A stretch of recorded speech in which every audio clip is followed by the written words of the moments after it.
This is the Elgato Wave 3, and in all honesty, this is the exact same mic as the Elgato Wave 1, apart from a few buttons here at the top and a few functionalities. Other than that, they are exactly the same mic. They have the same internals, they have the same software, and they pretty much perform the exact same way. So let's see what they can do.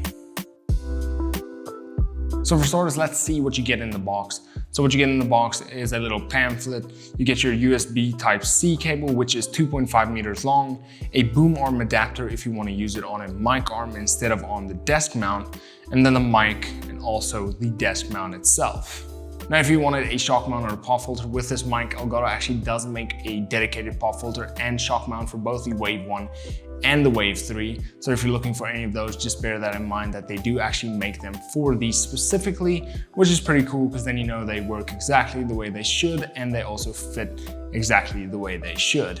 Now, the Wave 3 is a condenser mic, meaning it is a little bit more sensitive, which means it is perfect for almost any content you want to make, whether that is YouTube content, live streaming, singing, and even ASMR, it can do it all. Now, the mic itself does have a cardioid polar pattern, meaning it should reject most of the noise that isn't coming directly from the front of the mic. And then it also has multiple layers of noise shielding technology between the actual capsule and the outer shell. So out of the box, it should be good at rejecting plosives. Now, as far as controls go of the Wave 3, you have your mute button at the top of the mic, which isn't part of the Wave 1, it's only in the Wave 3. And of course, what it does is actually mute the mic. And it isn't an actual button, it's more a touch sensitive button, meaning you can just rest your hand on top of the mic to actually mute or unmute your mic.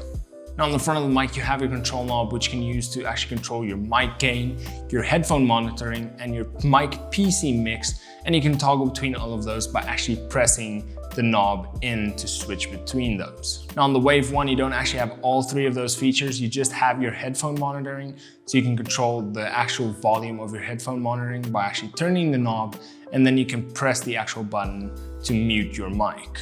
And then at the back of the mic, you have two ports. One is your USB Type-C, which you will use to actually connect the mic to your PC. And then you have the auxiliary port, which you will use to actually monitor the audio.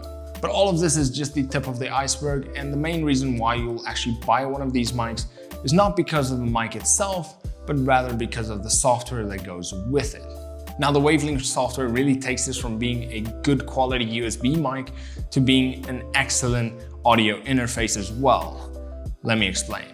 Now, the first feature is the clip card feature, which in my opinion is a really good one, especially for live streamers who can oftentimes get a little bit loud, as that will actually prevent the mic from clipping, which is always a good thing, especially for people who don't have compression built into their mics or don't actually know how to set up compression for their mics. This is a really good option. You just toggle it on and your mic will almost be impossible to clip.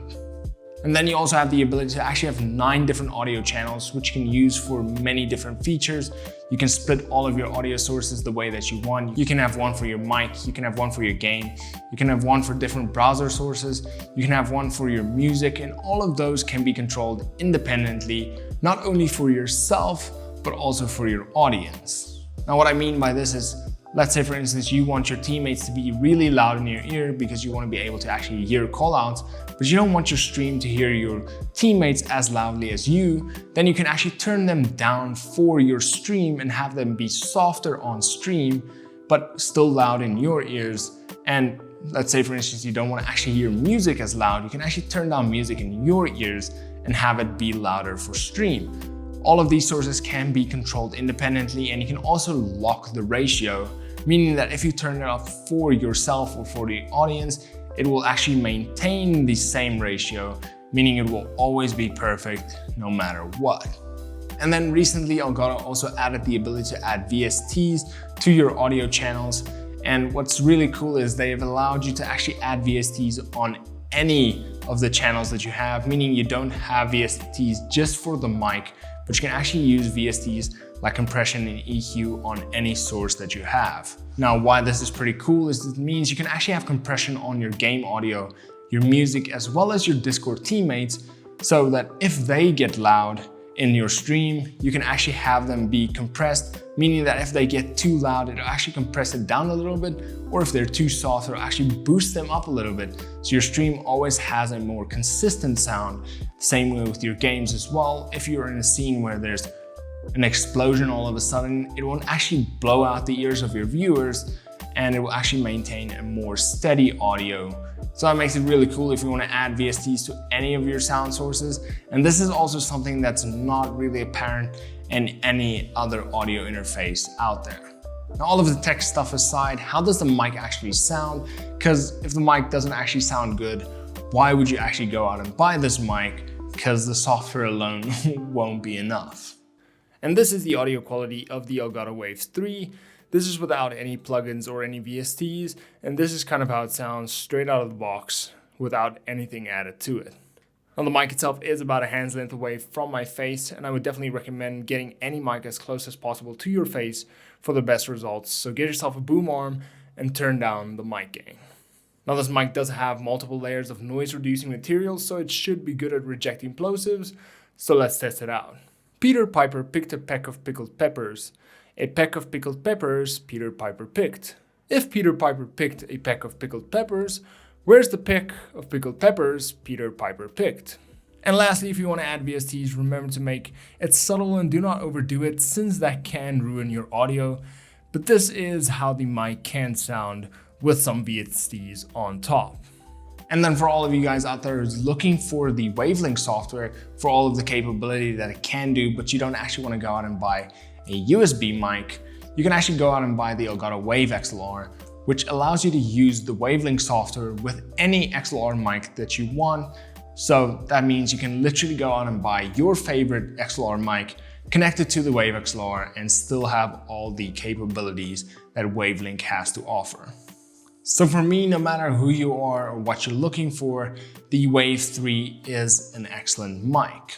Now, I have to admit that WaveLink software is a little bit more aimed towards a live streamer or podcaster type setup, as you wouldn't really need the ability to actually split all of your audio sources if you're not in a more live type setup. But even if you're not going to be able to use the WaveLink software, the mic itself is still really great. And as far as audio quality goes, this mic is really good for any situation, whether that be for streaming, meetings, voiceover, singing, whatever it is that you do. This mic audio quality is really great. And whether or not you use it with the WaveLink software or not, the mic itself sounds really good. And then of course, an added benefit is the fact that you don't actually have to go out and buy an XLR mic, an XLR cable, an audio interface, and all of that, connect that to your PC. You can simply buy this mic, connect it via USB cable, and that's it. So if you're looking at picking up either a Wave 1 or a Wave 3 or even a WaveXLR, make sure to check out Evetech or any of the links down in the description below. And if you have any questions, feel free to reach out and ask them down in the comment section below or on any of their other social media platforms. I'm sure they'll be more than happy to actually go out and answer all of your questions. And I will also be in the comment section below answering any of your questions that you may have. And then until next time, cheers.